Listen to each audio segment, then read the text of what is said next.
Majora's Mask is not only my favorite Zelda game, but also one of my favorite games ever made. Majora's Mask has 4 temples in the game, which is pretty low for a Zelda game. Most people don't even really talk about the other ones besides Stone Tower.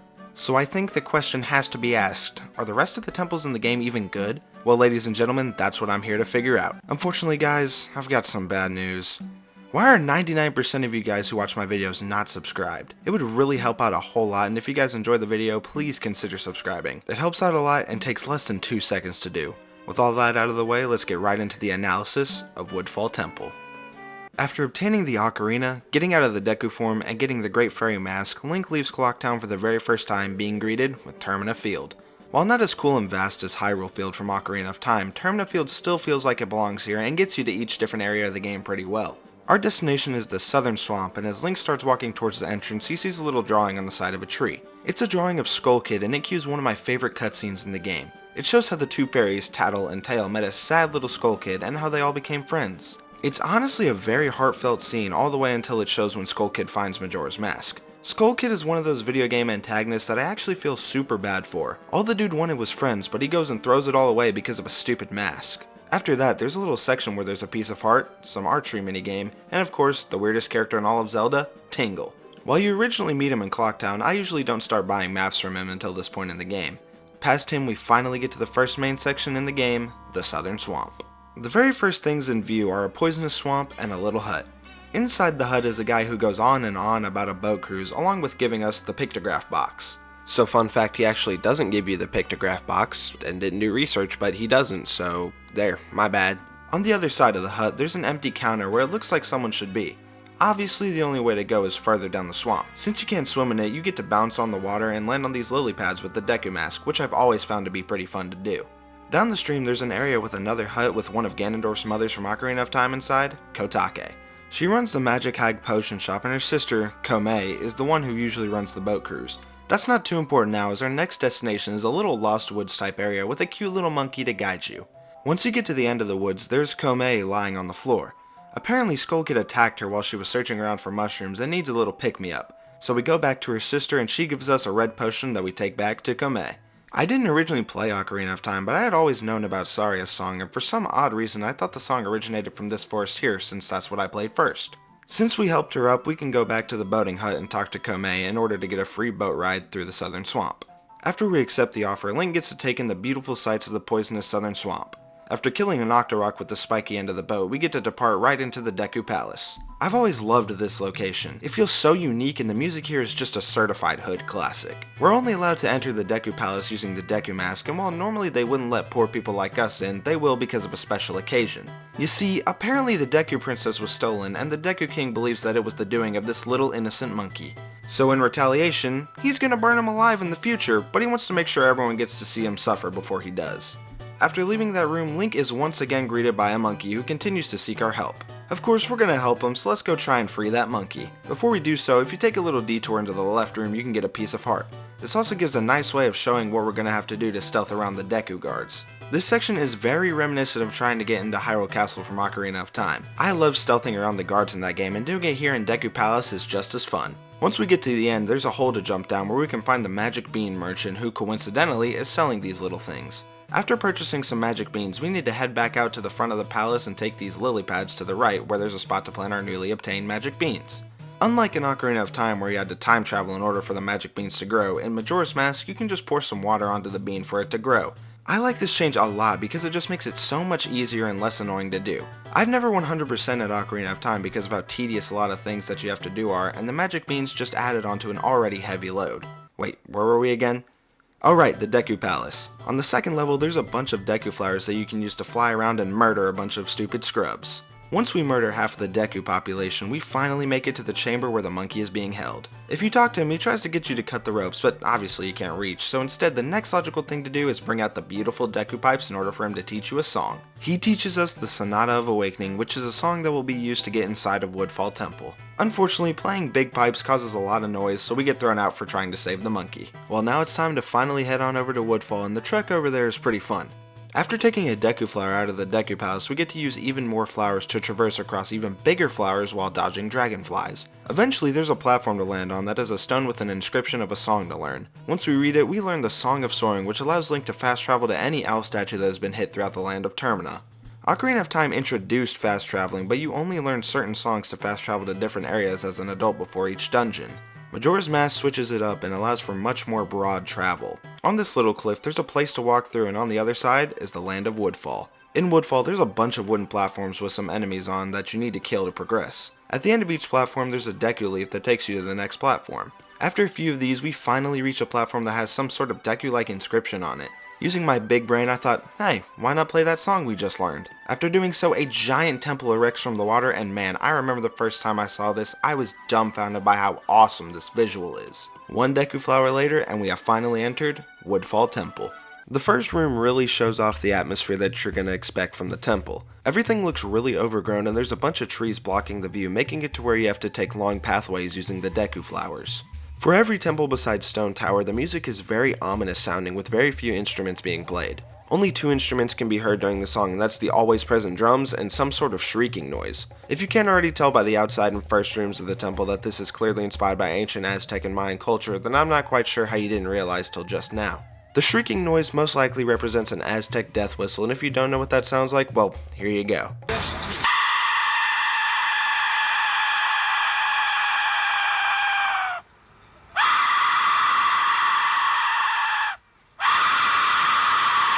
Yeah, pretty creepy all things considered, and believe it or not, these were actually used to catch unsuspecting targets off guard before they battled others.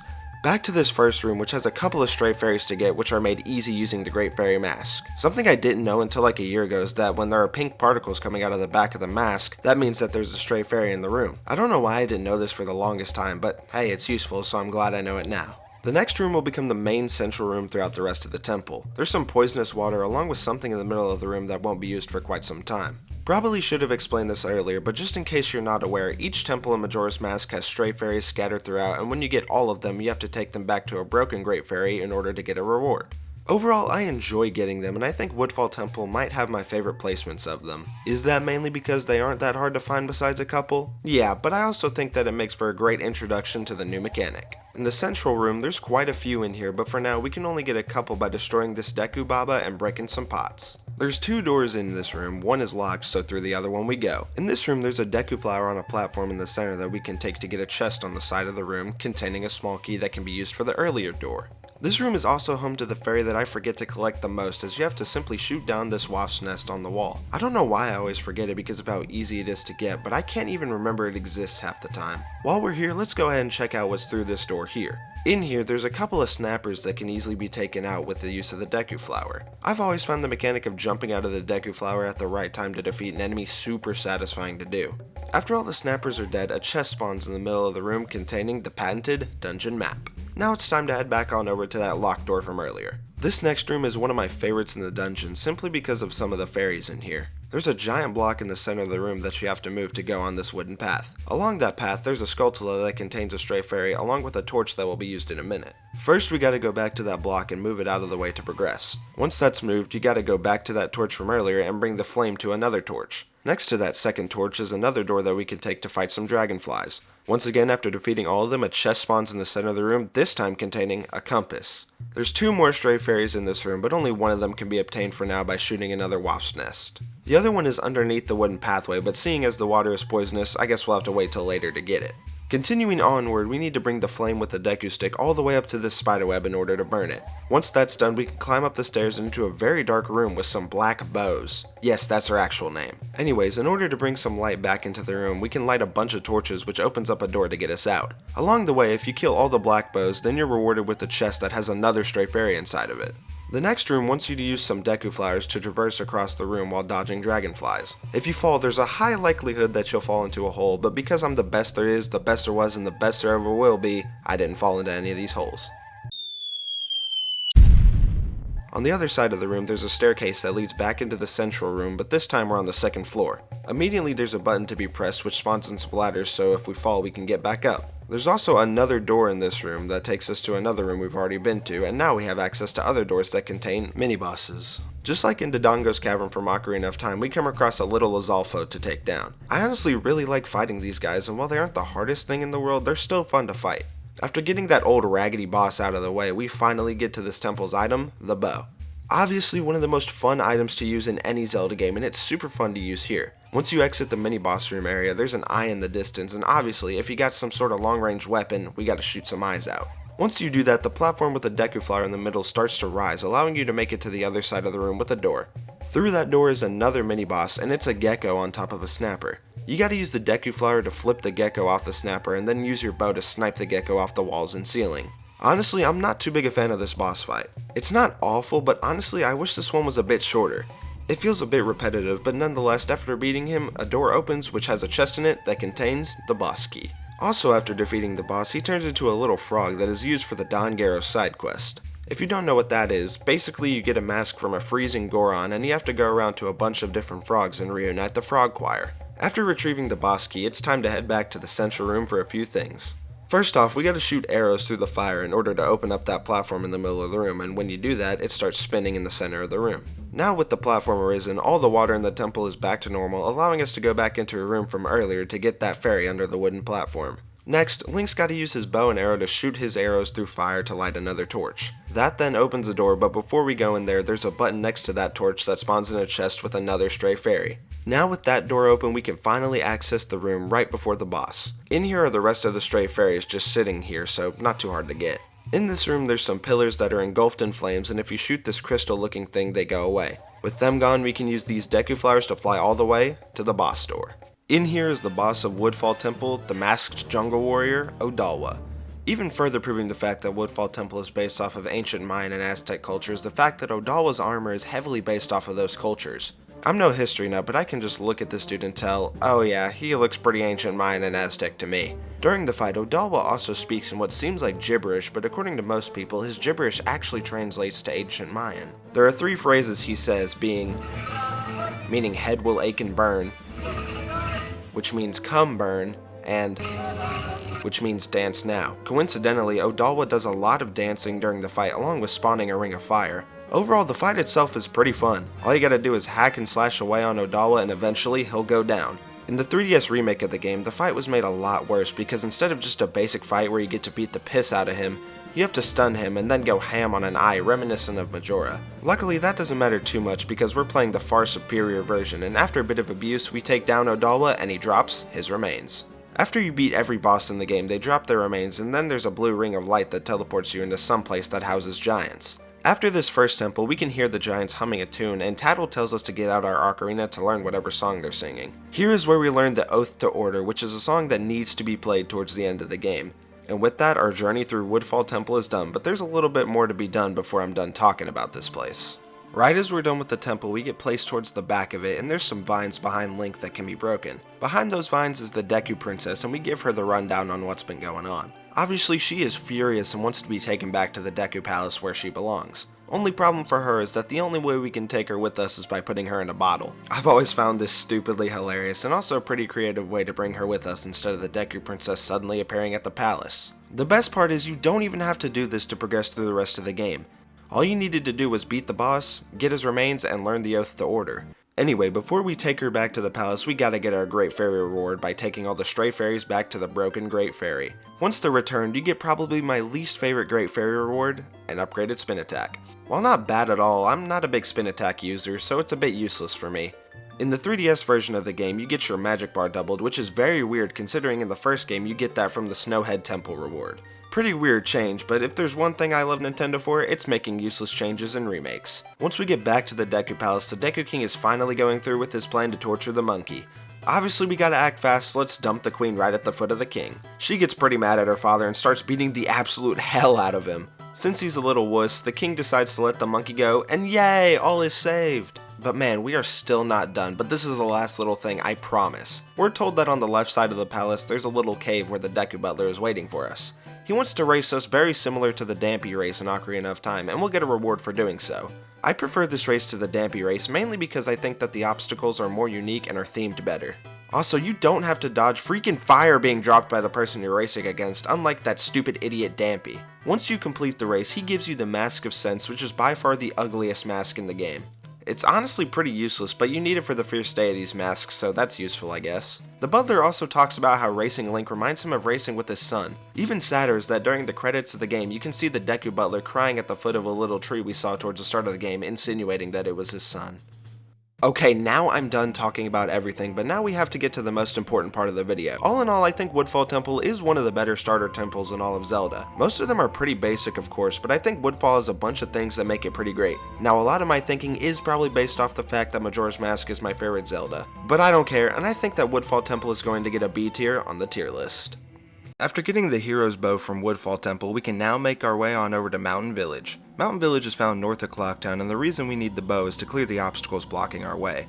This opens up the path to the Mountain Village, and honestly, the pathway is pretty uneventful. The only thing to note is some blue Tektites roaming around and giant snowballs that you can blow up with bombs. That part doesn't really matter because after a little bit of walking, we finally arrive in Mountain Village. Some of my favorite locations in games are in snowy areas purely because I love the aesthetic. In this first area, there's actually quite a few things in sight. First, there's a freezing Goron with a goofy looking frog on his head. If you go to the Goron village and light up all of these torches, the chandelier in the middle of the room starts to spin. Using the Goron mask, oh yeah, spoiler alert, in this section of the game we get to use the Goron mask, my bad. We can roll through some of the Gorons on the chandelier and one of them drops some meat. You can pick it up and take it all the way back to the freezing Goron in order to get the Don Garro's mask. This mask is used for the side quest in which you reunite the Frog Choir to get a piece of heart. Also in the first section of Mountain Village, there's a house which doesn't have much in it for now, so we'll come back to it later. Well, as we run onward, eventually we get to some white wolf foes that we can either fight or run past. Along the pathway, there's also the most lovable weird Zelda character, Tingle. Past him is another area that this time looks a lot more civilized. It's Goron Village, but we can't quite do anything there yet, so instead let's take a look around the area. Towards the back, there's the owl from the southern swamp, and he proposes a little task for us. He wants Link to trust him and jump on these feathers to cross over to a little platform. On the platform, there's a little cave with a chest that gives us the Lens of Truth. Once you exit the cave, you can use the Lens of Truth and what? There were platforms here the whole time? That's crazy! Also, now that Link has the Lens of Truth, we can also see the ghost of a Goron just chilling here. He doesn't tell us much besides how shocked he is that someone can finally see him and asks us to follow him. I'm not one for following ghosts, but I guess this time I can make an exception. He takes us all the way back to the very first area of the Mountain Village, and then he starts to ascend to the top of this little mountain. Luckily, with the use of the Lens of Truth, Link can spot a ladder that can be used to climb all the way to the top.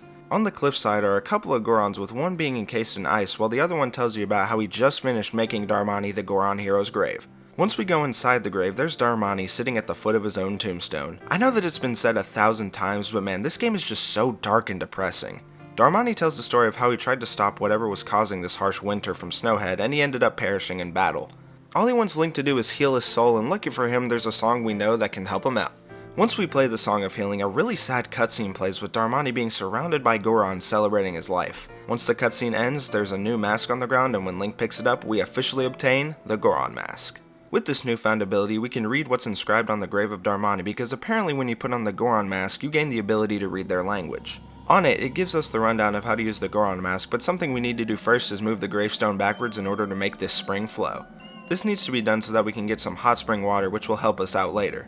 Our next location that we have to go to is the Goron Shrine, and while on the way there, there's an ice spike that can be melted using the hot spring water. Inside of this hole is another spring, which is going to come in handy. Once we get near the door, we can use the ground pound ability with our new mask in order to open the door to Goron Shrine.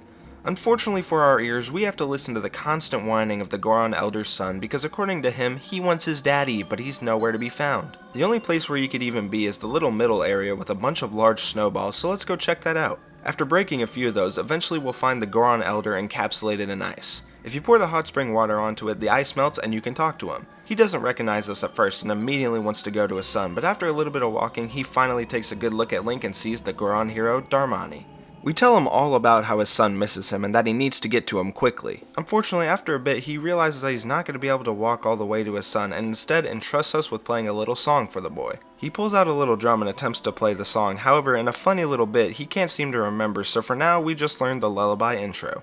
Now with that song learned, we can head on back to that stupid annoying baby and play the lullaby intro for him. After we head on back to Goron Village and play the lullaby intro for him, the little tyke gets up and sings the rest of the lullaby and teaches us the Goron lullaby. With that song finally obtained, we can now start the pathway to Snowhead. First, you have to go back to the first part of Mountain Village and take the pathway next to the owl statue. Let me tell you, the way up to Snowhead is so annoying.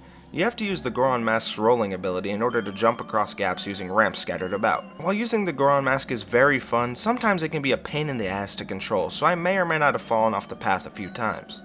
Also, there's a bunch of rolling snowballs that can be destroyed while rolling, but hitting them can also screw up your pathway. Once we get past that AIDS section, we finally arrived at Snowhead. Immediately, some sort of blizzard hits Link and we're not able to progress through to the temple, but luckily there's a solution. If we play the Goron's Lullaby, the huge Goron that's blowing the blizzard towards us takes a nap and falls to his doom. Well, now that there's nothing blocking our path, we can finally make our way up to Snowhead. The start of the path up there is very similar to the previous area, with there being giant rolling snowballs and a hill that needs the use of the Goron Mask. There's also the annoying pole that has killed me far more times than I'm willing to admit. After that, we get to roll up on a huge spiral, which is actually pretty fun but still hard to control. At the top of that spiral is the entrance to Snowhead Temple. The first room of Snowhead is just amazing game design to me. It starts out in a very small room with a bunch of ice around and some white bows that hide away at first and attack after a little bit. After clearing out some of the ice, there's a big block to move out of the way, which opens up access to a new room. Inside is a white Wolfos, which isn't necessary to kill, but I decided to take him out anyway with my epic butt attack. In this room there's a few doors, but the one to the right is the only one that can be accessed for now. This next room took me way too long to figure out when I was younger. Not because it's hard, no, I struggled so much because I just can't control the Goron Mask at all apparently. In this room are a bunch of Freezards, a ramp that can be used to get to the other side of the room, and as is tradition, a stray fairy. This ramp kicked my ass as a kid, and I don't even know why, it's not that hard. I guess I was just stupid. Well, now that we've talked about the temple a bit, it's time for everyone's favorite segment, music analysis with Jikbean. Just like Woodfall Temple, the music in Snowhead is very ominous sounding with not many instruments being played. The only things that are heard throughout the song is some sort of wind sound reminiscent of cold air, a crash sound which represents icicles crashing from high areas which is shown later in the temple, and finally a piano that plays really short and staccato notes. I actually really like this theme and think it's better than the previous Woodfall Temple theme.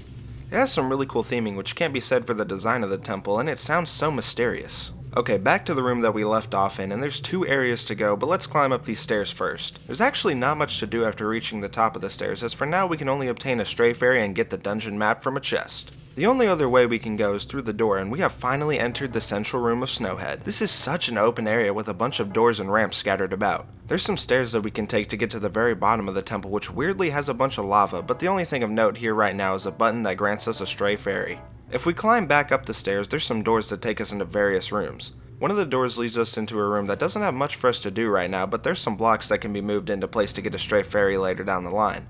Behind the blocks is also a chest that gives us a small key. Now that we have a small key, we can head on back to the first room of the temple to unlock that locked door. Something that I don't like too much is all the backtracking that you need to do in order to 100% this temple. I know that Stone Tower did this too, watch the video if you haven't, linked below, but I found it way more fun to do there. This next room has some things encased in ice that can be dealt with later and 3 white Wolfos to fight. This room also has one of the most fun stray fairies to collect by throwing a bomb at the right time at this box. Oh yeah, there's also a chest that has the compass in it. I almost forgot to mention that. After bombing away the wall, we can head on over to the next room, which has Link use the bow to shoot down a bunch of icicle spikes. There's also a stray fairy here that can only be found using the Lens of Truth. There's quite a few fairies in this temple that have us use the Lens of Truth, and while some are pretty stupid to get, I still like using them for the most part.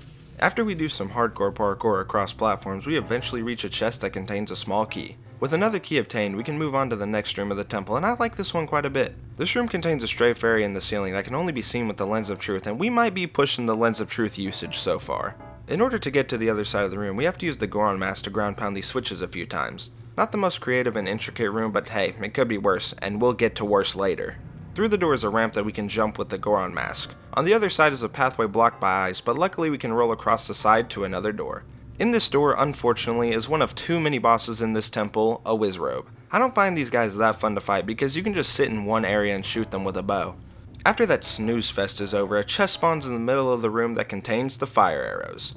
With the fire arrows now obtained, so many new areas and fairies have been opened. First things first, let's head back to the first room with a ramp that gave Kid Jikbean trouble. We can now kill all the little ice guys in here, and after that a chest spawns that contains, you guessed it, a small key. We can also now burn down all the ice-cased doors on the first floor. Through one of these doors is a room where we have to do even more epic jumps across ice while lighting some torches along the way. There's also more ice guys to defeat, and after doing both of those things, you get a stray fairy and open up a door with a switch.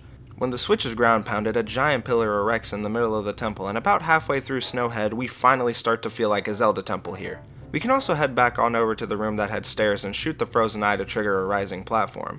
Okay, now we're getting into ridiculous territory with the use of the Lens of Truth. There's a bunch of invisible platforms to jump across that lead us to a chest with a stray fairy. This temple is getting so out of hand with the Lens of Truth, but don't worry, the worst is yet to come. We can do even more backtracking and go back to the room with 3 icicles in it. Now that we have the fire arrows, we can melt all of them to get a few things. First, we can melt the ice covering a button which spawns a chest in the room. Next, we can reveal a block that can be moved to get the chest with the stray fairy inside. There's also another platform in this area that can be reached with the block. On that platform is a door which leads to the room from earlier that had nothing but a small key in it. Now since we have access to the higher floor, we can jump across and oh my god! Yeah, there's some scary pots guarding the chest, but luckily they're easy to deal with and we can get our stray fairy in peace. Now we can finally get back to the actual temple by going to the second floor where we get to use the admittedly pretty cool gimmick of punching away at the giant pillar to shorten it.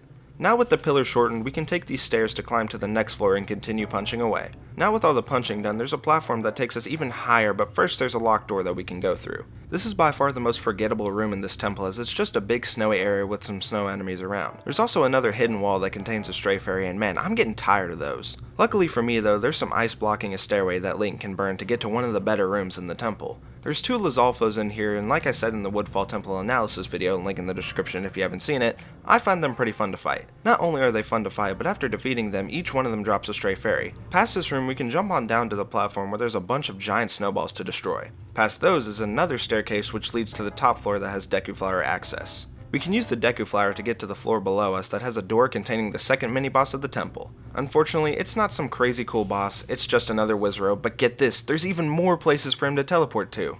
Just like the last fight, you can simply beat him by standing in one spot, and after you do, a door opens and in that next room is the boss key. Well, now it's time to fight the boss, but wait, it appears that I'm missing a stray fairy.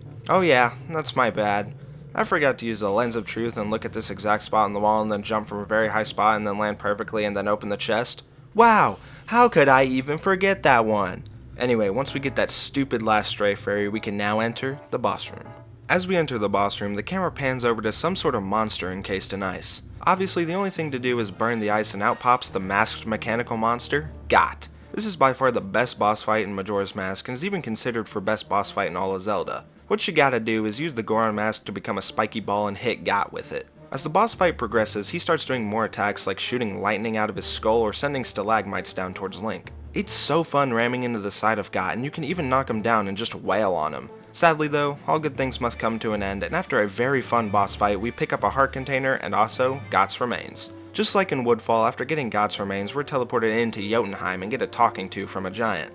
Nothing too much happens here this time before we're teleported back to the mountain village. There's actually quite a bit to do post Snowhead Temple, and the first noticeable thing is that it's springtime everywhere. Before anything, we should head on over to the first building in Mountain Village, which is actually a blacksmith. They offer to forge our sword into the Razor Sword, but we'll get it at sunrise on the next day. While that's getting repaired, let's head on over to the Goron Shrine to see what's up with the Gorons. They're all gathered in the center and praise Darmani up before the Elder tells Link that we should check out the Goron races. We head over to where the race would normally be, but there's a rock blocking the way, so it's our job to blow it up. Around the Goron Shrine, there's a little cave with a big Goron in it. If you talk to him, he'll give you a powder keg to take all the way to the racetrack to clear the path. After the pathway is clear, we can go in and do the Goron race. The Goron race is actually pretty difficult, and yeah, that once again might be contributed to the fact that I suck with Goron controls, but this time I don't think that's the case. After a few tries, we beat the Goron race, and the little tyke that made us do that in the first place gives us a bottle of gold dust. By the time the race is over, our sword is completed and we obtain the Razor Sword, which unfortunately breaks after 100 hits, but if we use the gold dust we just got, we can upgrade the sword again. We still have to wait another day though, but it's so worth it because after that wait, we get the second strongest sword in the game, the Gilded Sword. This sword looks so cool, and while the Great Fairy Sword is technically better, you get the Gilded Sword much earlier in the game, therefore I think the Gilded Sword is far better. Oh yeah, I almost completely forgot to mention the Great Fairy reward. Underneath Snowhead Temple, there's a little cave where the fairy resides. After we return all of the stray fairies, she doubles our magic bar, and this is by far the best fairy upgrade in the game. Well, now it's time to place Snowhead Temple on the old temple tier list. Honestly, after this latest playthrough, my opinion on Snowhead has actually grown much worse than I thought. I found more problems with the temple, and the Lens of Truth usage in this temple started to piss me off a lot, so I'm going to place Snowhead Temple in C tier. Great Bay Temple has by far the longest lead up to any temple in the game. Heck, we're going to be going into a bunch of different regions just to fully prepare for our journey into the Zora Kingdom. The very first thing we need to accomplish is to get Epona. In order to do that, we need to get a powder keg from the big Goron in the cave and take it all the way to the giant boulder blocking Romani Ranch. This all has to be done on the first day because while you normally can get in the ranch on day 3, you can't obtain Epona that way. After we enter the ranch, we can head up to Romani and Epona is in our sights. I've always found it pretty funny that the parents of Romani named her after a supposedly alcoholic drink called Chateau Romani. I don't know why, that's just always been funny to me. It's like if I named my son Moonshine or something, I don't know. When we get up to her, she gives us the nickname of Grasshopper and talks about aliens coming down to take the ranch's cows. Well, I think I'm starting to see why she's named after alcoholic milk, because she's gotta be drunk or out of her mind, because there's no way aliens could possibly— oh. Huh. You know, that one's on me. I should have believed her. She wants Link to help her with the attack and gives us a little target test. After I absolutely crush that, we learn Epona's song, which is what we need to summon Epona. While you don't need to help her defeat the aliens in order to get to Great Bay, I decided to help the little gal out. Once it turns 3 on the night of the first day, a bunch of aliens spawn and you can shoot them with your bow. You can even play the inverted Song of Time in order to slow down the aliens. After a few in-game hours, the aliens stop coming and yay, the cows are saved! We can even go back into the barn and talk to Romani's big sister Cremia, who wants us to help her drive all of this milk into town with her. Okay, fine, one more thing with these people and then we're done. On the night of the second day, Cremia is waiting in a little cart with milk. If you talk to her, we can start a mission, and honestly this is one of my favorite side quests in the game. As we start a peaceful ride into town, the safe pathway is blocked off by a fence, so unfortunately we have to take the unsafe path. While driving, 2 mysterious people— I wonder who they could be— start chasing Link and Cremia. In order to keep them away from the milk, we gotta use our bow to shoot the heck out of these silly bandits. After a couple minutes of shooting, we finally arrive at Clocktown. Cremia thanks Link for his help, and as a reward she gives us the Romani's mask, which can be used to get into the milk bar in Clocktown.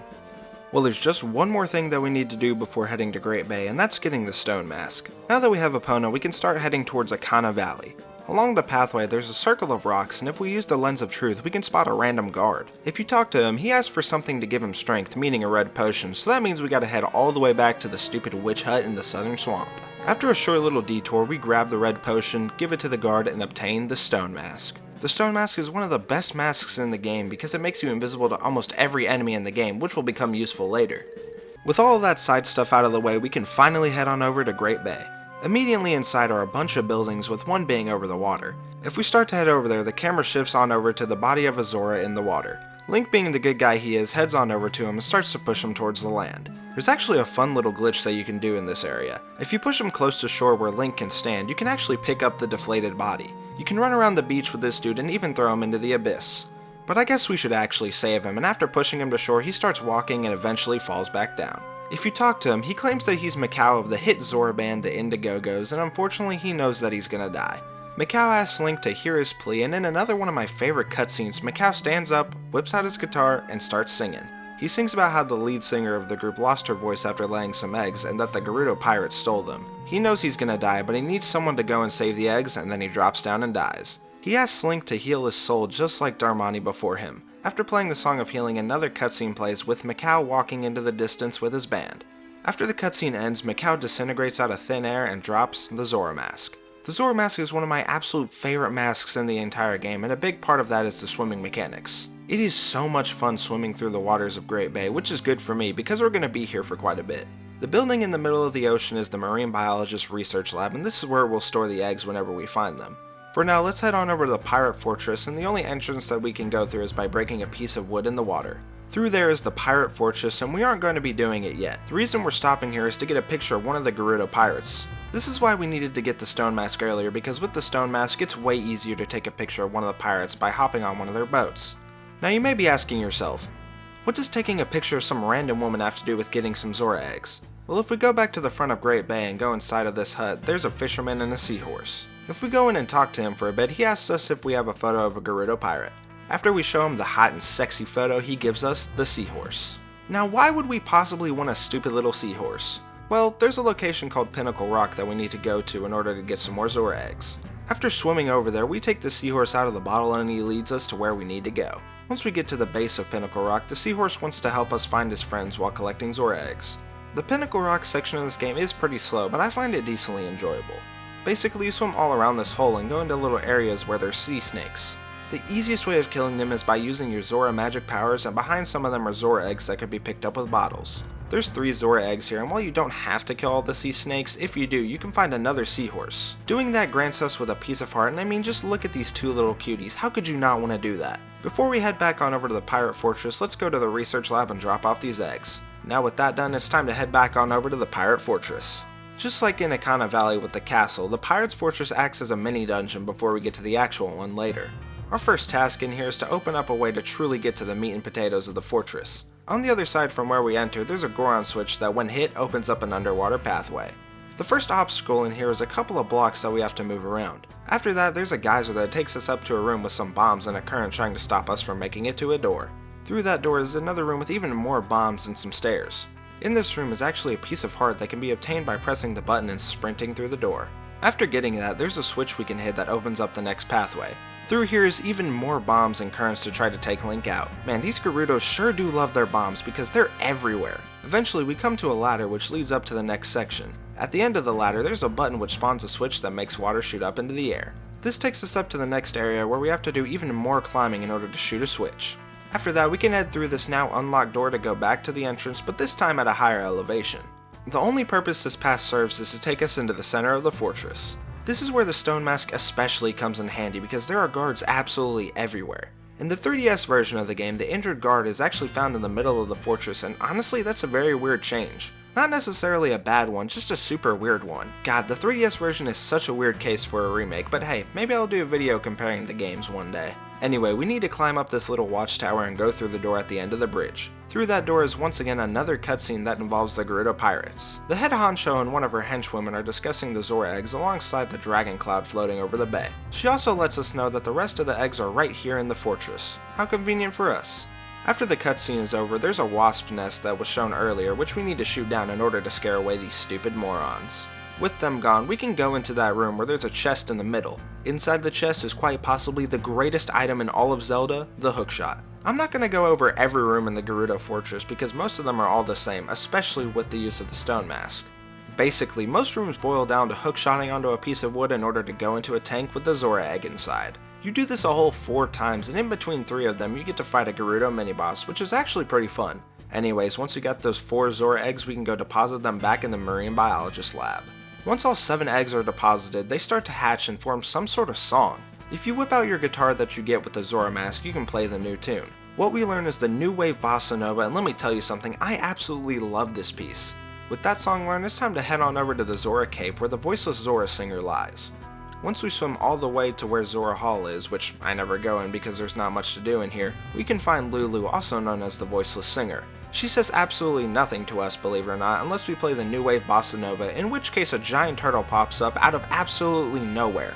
He tells us to hookshot on top of him using the tree, and he takes us all the way to Great Bay Temple.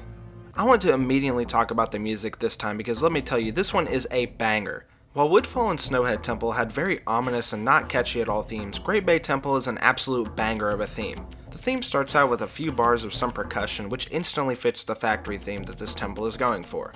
After a few bars of the same percussion, a loud bang comes out of nowhere to shock the listener. This is such good composition, and it continues with other bits of the song. Eventually, you get some synth-like sounds that make me feel uncomfortable. Later down, there's whole note chords that sound even more unsettling. This track as a whole is very unsettling to listen to, but also catchy at the same time. Right before we enter the actual temple, there's a stray fairy in here.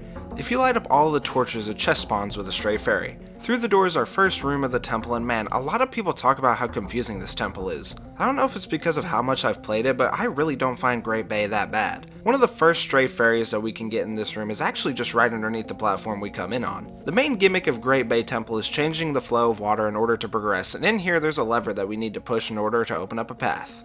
There's also another stray fairy in here for just simply killing a Skulltula. After using the geyser that we opened up, we can make it into the central room of the temple. There's a bunch of gears everywhere, and underneath them is a bunch of rooms that we need to go through to progress through the temple. There's a couple stray fairies to get in here, but the main one is in a pot at the bottom of the water that can be gotten just by shooting an arrow at it. Well, it's time to head on to our first room, and I don't understand how people find this temple confusing. There's literal arrows pointing to where you're supposed to go. Well, speaking of those arrows, why don't we follow them to continue through the temple? In this first little room, there's actually a chest that we need to get, and while you're supposed to use the hookshot on the chest, I like to use a little glitch.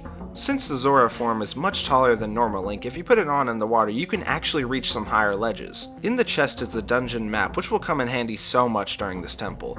With the map obtained, we can now swim on over to the next area, which has a bunch of Deku Babas in our way. If you kill all of them, a chest spawns that contains another stray fairy. With the stray fairy obtained, it's time to go through this door and get another stray fairy by shooting another pot. Also in this room, we can do some hardcore parkour to get the compass. At the bottom of the water in this room, there's another chest that contains a small key, which is the main reason we needed to take this pathway. With that small key, we can head back to the central room and take the only other pathway at the bottom of the water. In this room, there's a lever we can't quite reach yet, so instead we have to walk up these pipes to a door. Through the door, there's some pots and enemies that give you arrows and magic, and then we can enter through another door to the mini-boss. Like Goma and Ocarina of Time, we have to use the camera to look up at this ugly boss that has bubbles surrounding a big eye. My biggest problem with Great Bay Temple is by far the bosses. I dislike them so much, and the wart, which is this ugly boss, is by far my least favorite. You have to shoot the big eye, but it's not constantly open and there's a bunch of bubbles blocking it that you have to knock off first.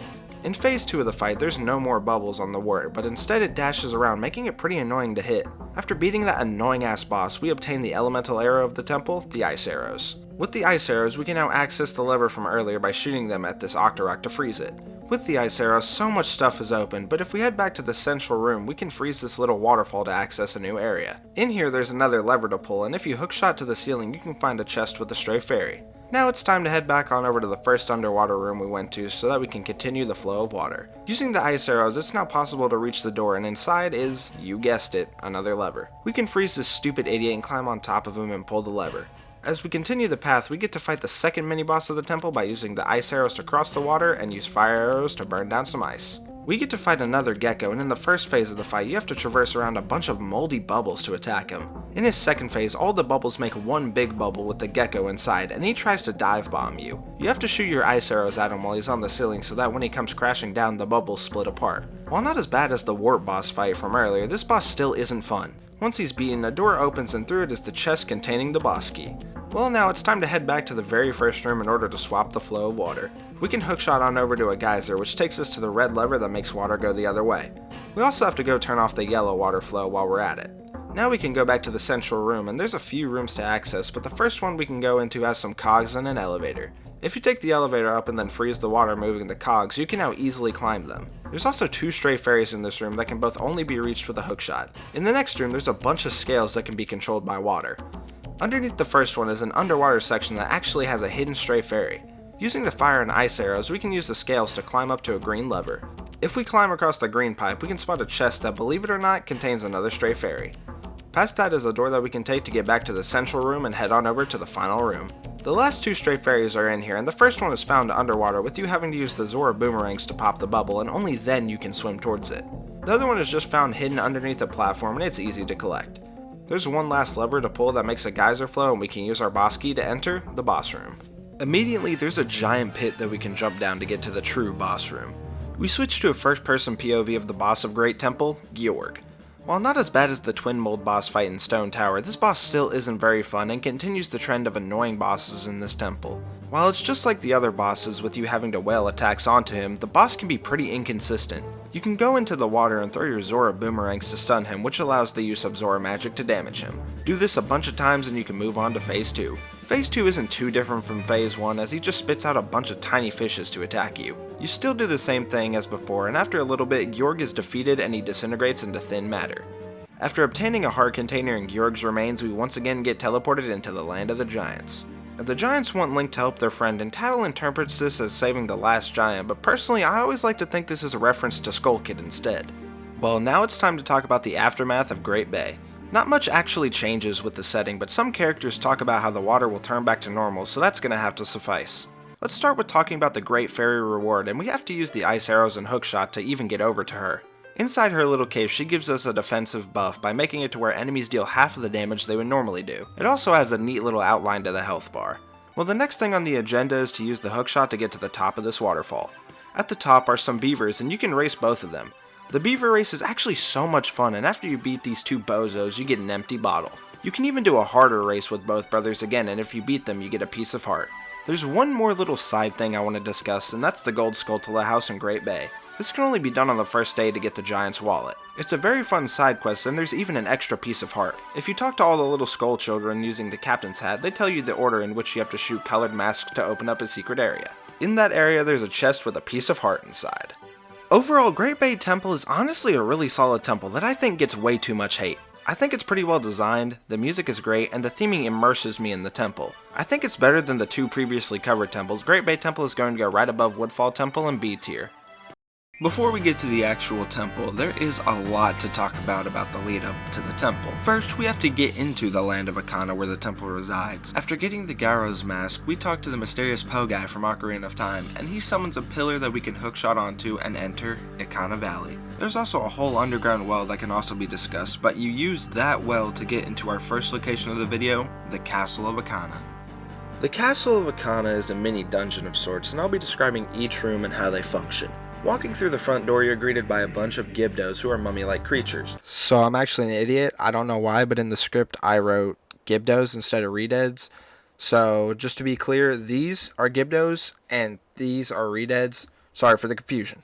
Usually they scream and stun you, but if you're wearing certain masks like the Gibdos mask and Captain's hat, they just do some dumb dances and you can kill them for a whole bunch of rupees. This is actually a pretty solid rupee farm to get a piece of heart, but back to the castle. Also in the main room there's 2 frozen eyes which you can shoot with a fire arrow to unlock multiple different doors. The way you're supposed to go is through the left door where there's a floor that rises when a switch is hit. You're not normally able to run all the way through to the door, but using the Deku mask you can make it about halfway through, send the platform back up, and make it to the door. Next room is hitting a switch in the corner, and that's about all this room has to offer before we walk through a hallway to get onto the roof. On the roof we can walk around and make our way to these pillars to step on a switch, which helps make a hole in the ceiling.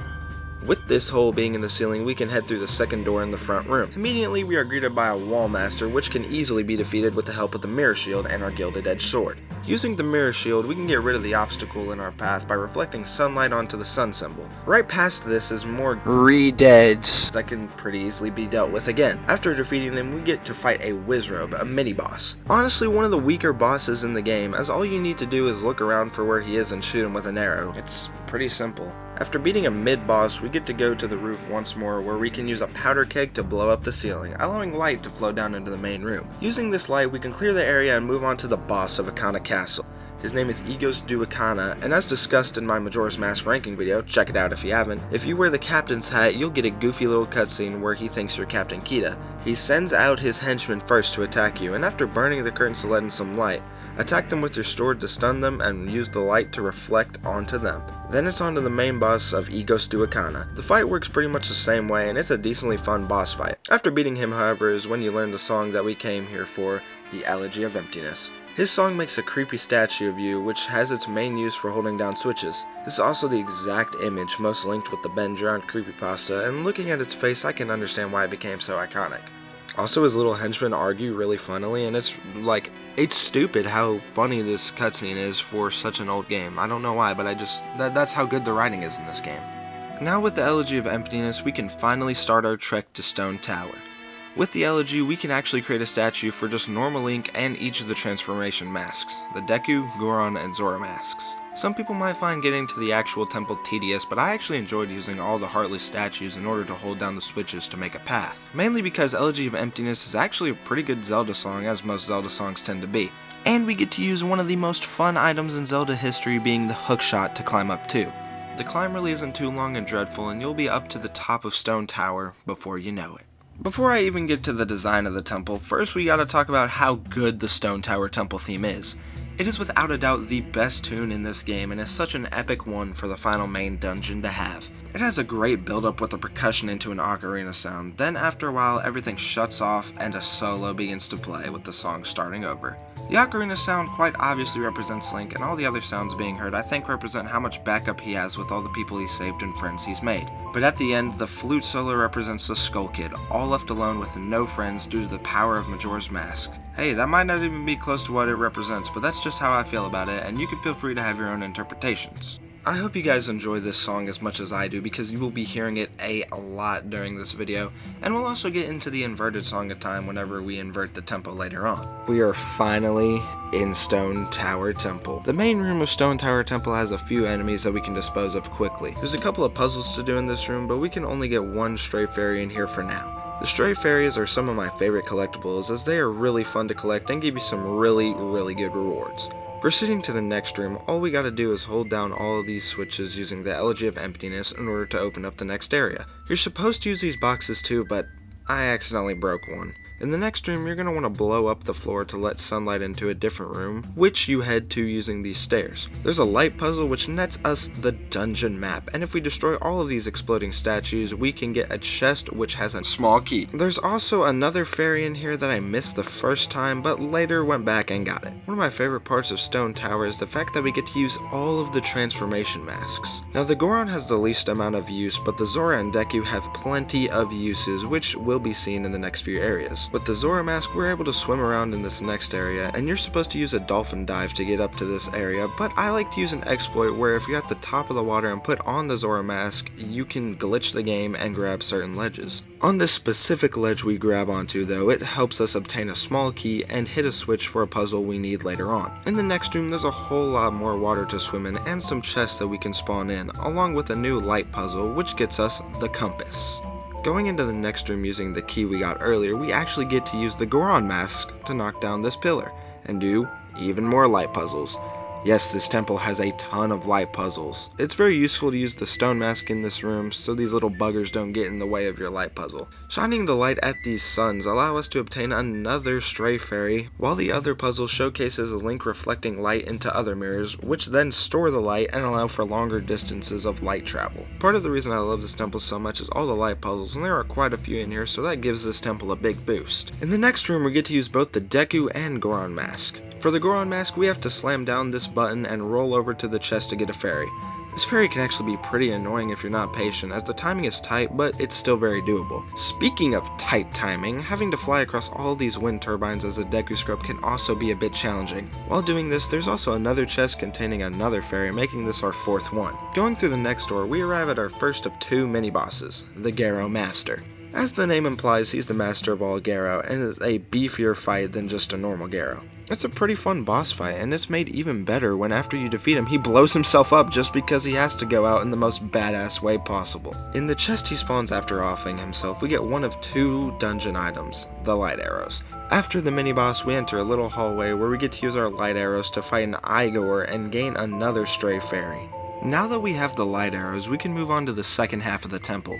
To get to there though, you have to go outside of the temple and shoot this red gem, which in turn flips everything upside down. Besides the music, this is what Stone Tower is most known for. Speaking of the music, it also changes, and while not actually inverted, it has a more ethereal feel to it than the original had. Right as we go into the main room, there's a chest that we spawned in earlier for another stray fairy.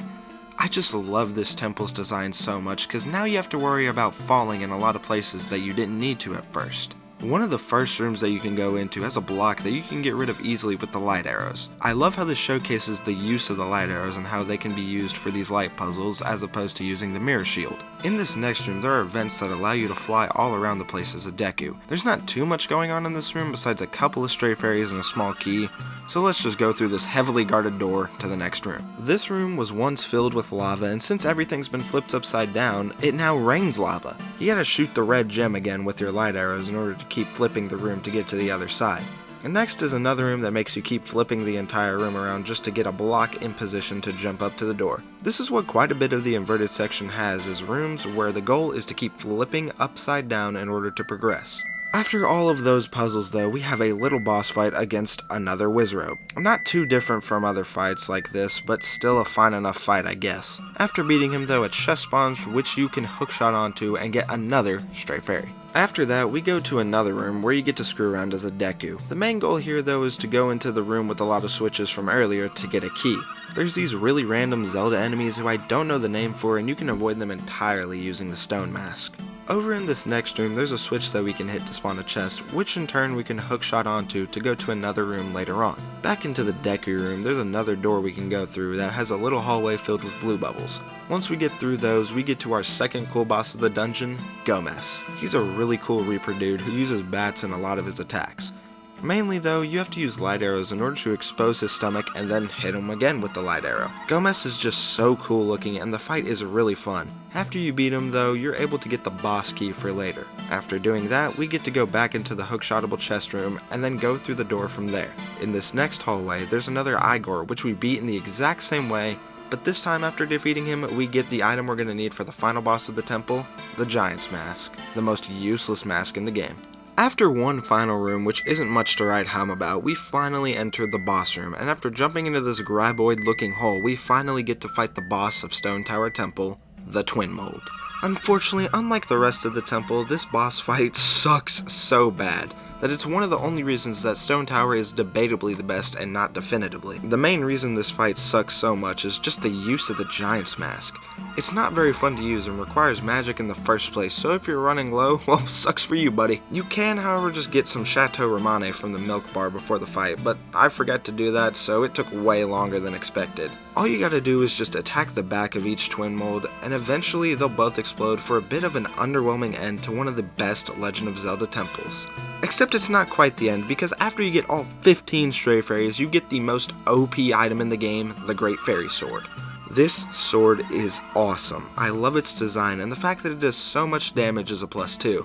The only downside is it's gotten really late in the game, so there's not really a good reason to use it, as the only place that you would be likely to use it is the final boss fight, but let's be honest, if you're getting all the Stray Fairies, you're probably also getting all the masks, so you might as well use the Fierce Deity mask over the Great Fairy Sword anyway.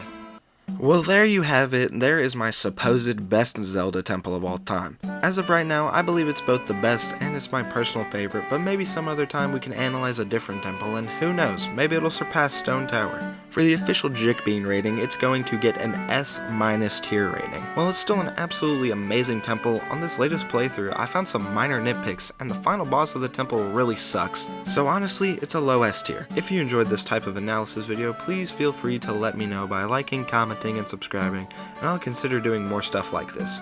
If you didn't like this, well, why are you still here? You clearly did, so show some love to good old Jickbean. I'm honestly down to continue the Zelda temple tier list with other temples, so if you guys liked it, be sure to let me know and I'll analyze a different temple in another video. Anyways, I hope you guys enjoyed. Be sure to show some love if you did, and have a great rest of your day.